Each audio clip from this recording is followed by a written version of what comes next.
ముందుగా hit TV చూస్తున్న ప్రేక్షకులందరికీ హృదయపూర్వక నమస్కారాలు. మరి అలాగే వినాయక చవితి శుభాకాంక్షలు కూడా. వినాయక చవితి విశిష్టత ఏంటి?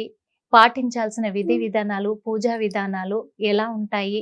ఈ వినాయక చవితి నవరాత్రులలో ఏమేం ప్రత్యేకమైన రోజులున్నాయి?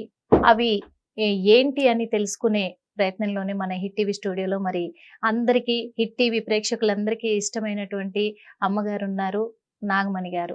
శ్రీ జగద్గురు పీఠ చైర్మన్ నాగమణి గారు ఉన్నారు. అడిగి తెలుసుకునే ప్రయత్నం చేద్దామా మరి? అమ్మ నమస్తే అమ్మ. నమస్కారం అమ్మా. మా హిట్ టీవీ తరపున, హిట్ టీవీ ప్రేక్షకుల తరపున వినాయక చవితి శుభాకాంక్షలు. మంచిదండి.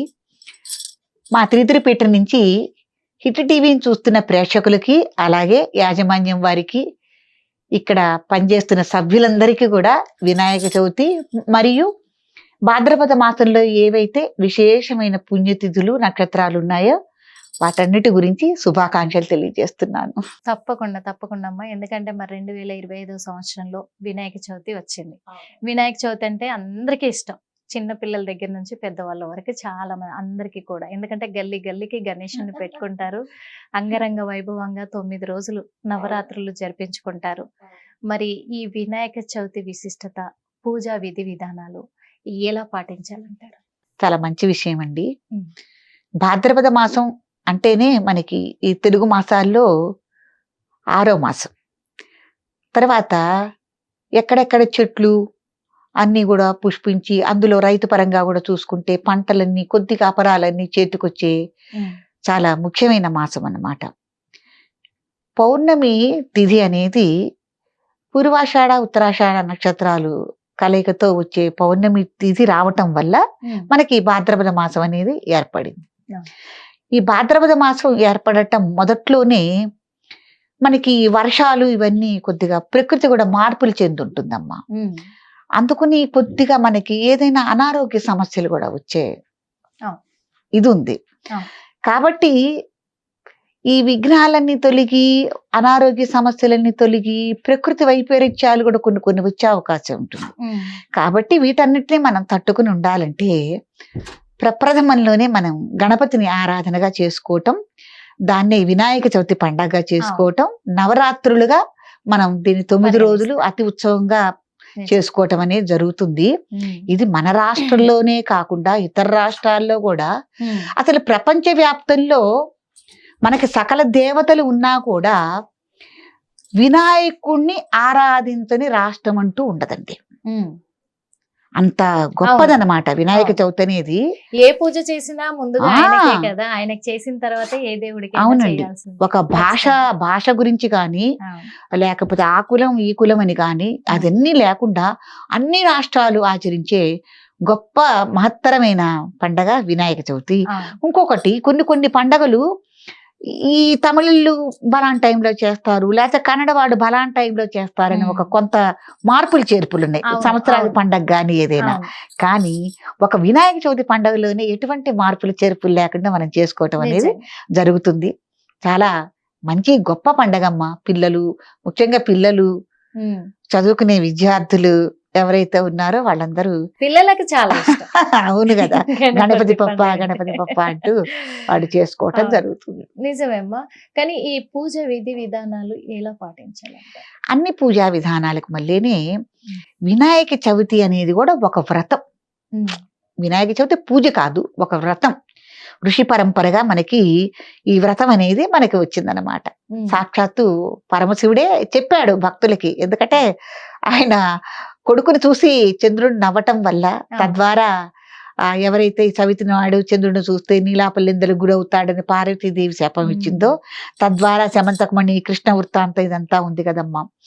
కాబట్టి అప్పుడు కృష్ణుడు చెప్పాడు, ఏమంటే మహానుభావ, నువ్వు శ్రీకృష్ణ పరమాత్మవి, ఈ శమంతకమణి దొంగతనం నీ మీద పడ్డా, ఈ నీలాప నింద అయినా కూడా నువ్వు కాబట్టి తట్టుకుని దీన్ని తీసుకున్నావు, దాన్ని నిరూపణ చేశావు. మామూలు జనానికి మా వల్ల ఎలా అవుతుంది అన్నప్పుడు, ఈ భాద్రపద మాసంలో వచ్చే ఈ చవితి రోజున, అందులోనూ స్వామి హస్త నక్షత్రంలో పుట్టారు వినాయకుడు. ఈ రోజున కనుక వినాయక చవితి పండగ చేసుకుని ఏదైతే సమంతకమణి వృత్తాంత కథ ఉందో దాన్ని కథగా చెప్పుకుని ఆ అక్షింతలు గనక మీ నెత్తి మీద వేసుకుంటే ఎవరికైనా నీలాపనిందలు వస్తాయి. ఇప్పుడు ఉమ్మడి కుటుంబంలో గాని లేకపోతే వ్యాపార పరంగా కూడా అంటే ఏమన్నా వ్యాపార సంస్థల్లో కానీ నలుగురు కలిసి పెట్టుబడులు పెట్టారనుకోమ్మా, ఎప్పుడైనా డబ్బుల విషయంలో కానీ సొమ్ము విషయంలో కానీ కొన్ని నీలాపనిందలు మనం చేయకపోయినా కూడా భరించాల్సి పడవలసిన పరిస్థితి మనకు వస్తుంది. అట్లాంటి పరిస్థితులు జనులకు వస్తాయని ముందు చూపుతోనే మనకి ఋషులు మహత్తరమైన వ్రతాన్ని మనం ఆచరించుకోమని చెప్పారు. ఆ వ్రతాన్ని మనం వినాయకుడిని యథావిధిగా నియమనిష్టలతో షోడశోపచారాలతో పూజ చేసుకుని అందులోనూ ఈ ఋతువు మారిందని అన్నాం కాబట్టి వినాయకుడు గజముఖుడు కాబట్టి ఆయనకి ప్రత్యేకంగా ఏంటంటే ఈ పూజలో పాల వెళ్ళిన ఒకటి మనం నిర్మించుకుని ఏవైతే మనకి ఈ పత్రాలన్నీ దొరుకుతాయో ఆ పత్రాలు పచ్చని పందిరి వేసినట్టు అన్నమాట వేసి ఆ పత్రాలతో పూజించటం అనేది చాలా విశేషం. ఒక్కొక్క పత్రానికి ఒక్కొక్క విశేషం ఉంది కాబట్టి పత్రాలతో పూజించారు. చూడండి గజముఖుడు కాబట్టి ఏ పత్రాలు రకరకాలుగా వాడి మీరు పత్రాలతో పూజ చేయండి అని. అట్లాగే స్వామి ఉండ్రాళ్ల ప్రియుడు, పాయసాన్న ప్రియుడు కాబట్టి ఆ రోజున పార్వతీ అమ్మవారు ఇవన్నీ చేసి కొడుక్కి తినిపించుకుంది బుజ్జిగణపయ్యకి. కాబట్టి మనం ఆ ప్రసాదాలన్నీ కూడా చేసి స్వామివారికి నైవేద్యం పెట్టుకోవటం, ఈ కథ చెప్పుకోవటం, మనం సొంతంగా చదువుకోవటం కానీ లేకపోతే బ్రాహ్మణ ద్వారా చదివించుకోవటం కానీ చేసి అక్షింతలు వేసుకుని ఈ చవితి నాడు చంద్రుడు కనిపిస్తాడు కదా, అప్పుడు చంద్రుడిని చూడాలి గాని ముందు చూడకూడదు. అక్షింతలు వేసుకుని చూడండి, చూడకపోండి. ఒకవేళ ఆకస్మికంగా మనం చూసినా కూడా ఇక తప్పనేది ఉండదు. అంటే చూస్తే ఒకవేళ ఎలాంటి కష్టాలు వస్తాయి అంటారంటే దానివల్ల ఏంటి నష్టం? ఏంటంటే అదే కదమ్మా, మనకి ఇప్పుడు నవ్వేసరికి పాపం ఆ రోజున బొజ్జగణపై పుట్టాడు. ఆయన పుట్టినరోజు అమ్మ చేసుకుంటోంది పార్వతీదేవి. బాగా అన్ని ఆయనకి ఆధిపత్యం ఇచ్చారు, మన దేవతలందరి మీద గణాధిపత్యం అనేది ఇచ్చారు. ఇచ్చినప్పుడు ఈ దేవతలు ఋషులు అందరు కలిసి ఒక అద్భుతమైన పండగం చేసుకున్నప్పుడు అందరు కలిసి ఆయనకి అన్ని పెట్టారు. బొజ్జ నిండా పెట్టేసరికి ఆ భారం పడలేక పాపం స్వామి ఈ సంధ్యాకాల టైంలో అటు ఇటు తిరుగుతుంటే చంద్రుడు చూసి నవ్వాడు, నెలవంక చంద్రుడు చూసి నవ్వాడు. నవ్వటం వల్ల ఆయనకి దిష్టి తగిలి బొజ్జ పగిలిపోయి ఉండ్రాళ్ళవన్నీ బయటకు వచ్చినాయి.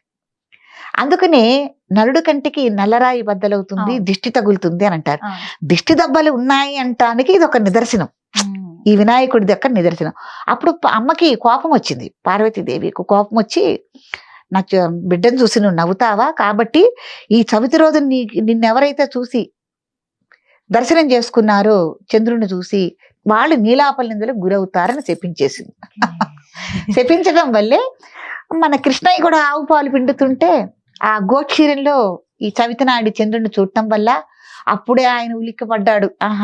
అంటే ఆ పార్వతీదేవి ఇచ్చిన శాపం కదా, అయ్యో నాకేదో ఉంది విపత్తు, నేను ఈ చవితి రోజు నేను పాలకుండలో నేను చంద్రుడిని చూశాను అని రుక్మిణీదేవి చెప్పేశాడు అప్పుడే ఆయన, నాకేదో ఉంది అని. తద్వారా ఈ సమంతకమణి ఆయన అంతకు పూర్వం అడగటము, ఆ సమంతకమణి పోవటము, మళ్ళీ ఆయన తీసుకొచ్చి ఈయనే తీశారని నీలాపనిందలకు గురి కావటము. తర్వాత ఆ నీలాపనిందలు పోవాలంటే జనులు అడిగినప్పుడు ఈ కథ వృత్తాంతం అంతా చెప్పి ఇలా చేసుకోమని శ్రీకృష్ణుల వారు మనకి చెప్పింది అనమాట. తప్పకుండా మంచి స్టోరీ చెప్పారు. మరి ఇందాక మీరు కూడా అన్నారు హిట్ టీవీ యాప్, ఇందులో short news, live news, entertainment shows, movies, digital magazines తో పాటు మీ జిల్లా వార్తలను కూడా ఫ్రీగా చూడొచ్చు. ఇంకెందుకు ఆలస్యం, వెంటనే హిట్ టీవీ యాప్ ని డౌన్లోడ్ చేసుకుని ఫ్రీగా ఎంటర్టైన్మెంట్ పొందండి. Hit TV app, hit TV app, please download hit TV app. Hit TV app ని ఫ్రీగా డౌన్లోడ్ చేసుకుని ఎంజాయ్ చేయండి. మీకు నచ్చిన ఎంటర్టైన్మెంట్ కోసం హిట్ టీవీ యాప్ ని ఫ్రీగా డౌన్లోడ్ చేసుకుని ఎంజాయ్ చేయండి. హిట్ టీవీ యాప్ ని డౌన్లోడ్ చేసుకుని ఆస్వాదించండి, ఆశీర్వదించండి. ఇంతమంది సెలబ్రిటీలు హిట్ టీవీ యాప్ ని డౌన్లోడ్ చేసుకోండి అని చెప్తున్నారంటే ఎంత మంచి యాప్ ఆలోచించండి. అమెరికా అమెరికా అమెరికా అమెరికాలో చదవాలనుకునే వాళ్ళకి విశ్వసనీయమైన పేరు మన శౌర్య కన్సల్టెన్సీ. UK లో 1 year masters, UK లో 1 year masters, 2 years work permit up to 5 years visa. Contact Saurya Consultancy. Contact 89851 89851.